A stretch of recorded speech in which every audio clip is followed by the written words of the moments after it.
10 things that you need to consider for your home recording studio, brought to you by my studio gear guide at studiolivetoday.com/gear. There's affiliate links there and in the description. And if you make a purchase from those, they will break off a chunk and send it my way. Let's dive in with number one, and that is the thing you use to record to. I record to a Mac these days. This is my current Mac. You don't need to get a Mac that's going to be $1,400. In fact, the Mac Mini M4 you can pick up for $600 or $700, and it's a great machine. What's that? You're a PC user? More power to you.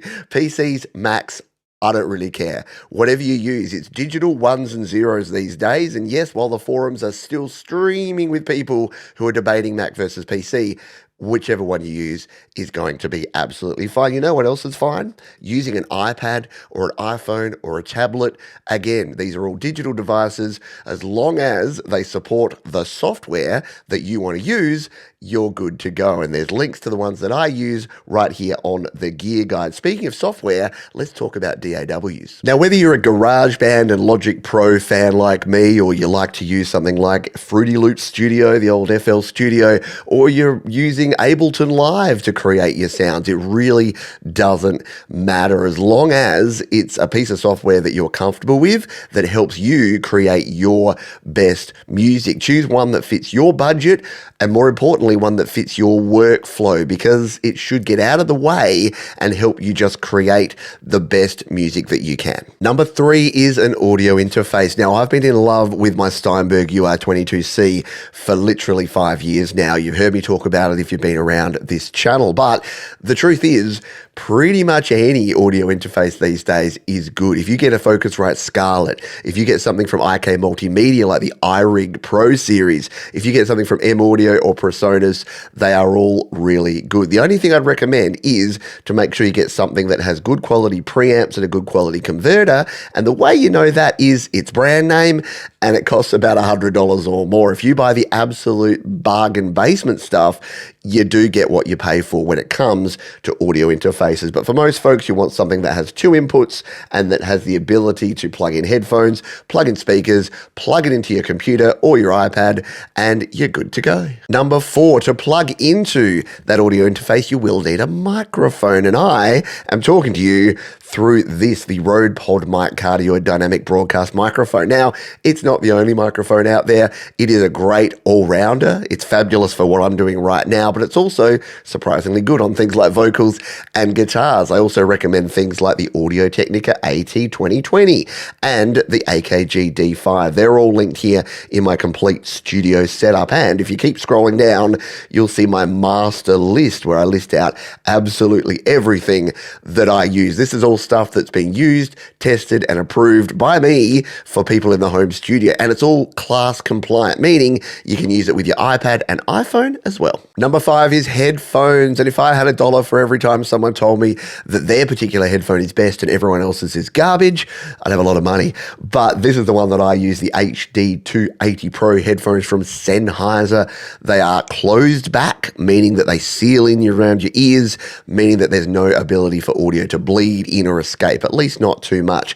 But here's the thing, if you get headphones from AKG, Audio-Technica, Sony, KRK, there are a heap, Rode, there's a heap of brands that all make great headphones. And the same rule applies here with your headphones as did with your audio interfaces. And that is, bargain basement are going to be cheap and plasticky and not have great balanced sound. If you spend around $100, regardless of the brand, they're going to be pretty good. Find one that works for you, that's comfortable, that's in your budget, and go for it. What if you want to hear the sound around you instead of wear headphones? Well, that's where studio monitors come in. And the best budget studio monitors for mine are these, the Presonus Iris range of speakers. I've got these ones, in fact, the 3.5-inch ones out of my piano right now. I've set up a little mini recording studio out there because I'm recording some piano at the moment, which is a great option.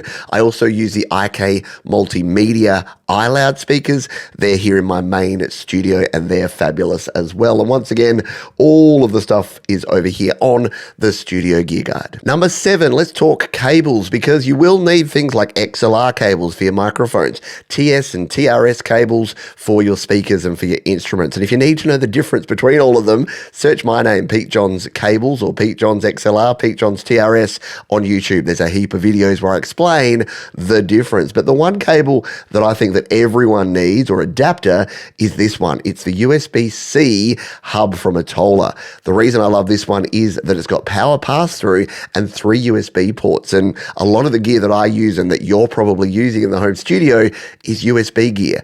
So being able to plug in one USB-C plug and then plug all your USB gear into it is an absolute must. So go and check that out. There's a heap of other options there as well.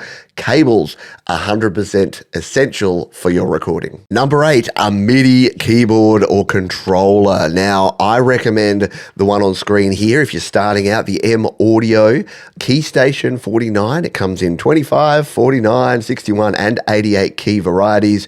This one's just over $100 for the 49 key. It is just the sweet spot in my opinion. You can, of course, go with something a little more fancy like this one, the Akai MPK Mini that I picked up recently.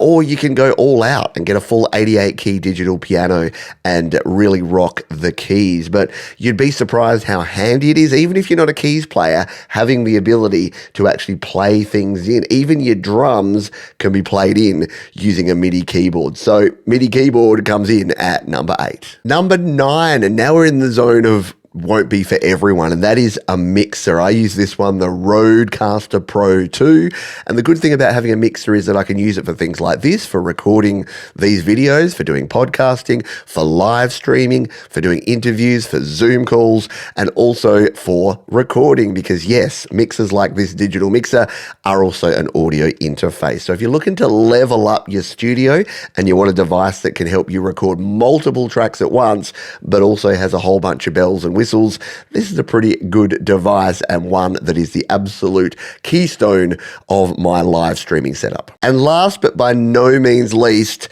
is a hard drive. Yeah, I know cloud storage is great and you should definitely have iCloud Drive or Google Drive or Dropbox to back up your stuff, but nothing is quite as convenient as plugging in an external drive. And I would recommend picking up something like this, an SSD, a solid state drive. They're small, they're light, they're portable, they're fast, they're reliable. And plugging one of these in to make sure you've got a backup of your stuff is super important. At the moment, this one is pretty cheap. The Samsung T7, you can pick up ones from Seagate or Western Digital or Sabrent. There's a whole bunch of brands out there. They're all pretty good. Remember, don't back it up and then delete it from the original source, because if you don't have at least 2 versions of something, it is not backed up. But there you go. Number 10, having a backup solution. So there you have it, 10 essential things that you need to consider for your home studio. And remember, the links down in the description or over at studiolivetoday.com/gear are affiliate links, meaning if you make a purchase, you pay the same amount, but they break off a chunk and send it to me. Thanks for watching. If you've got any questions or your own recommendations of any gear, let's get into that headphone discussion, shall we? Down in the description is where you can go. And until next time, happy creating.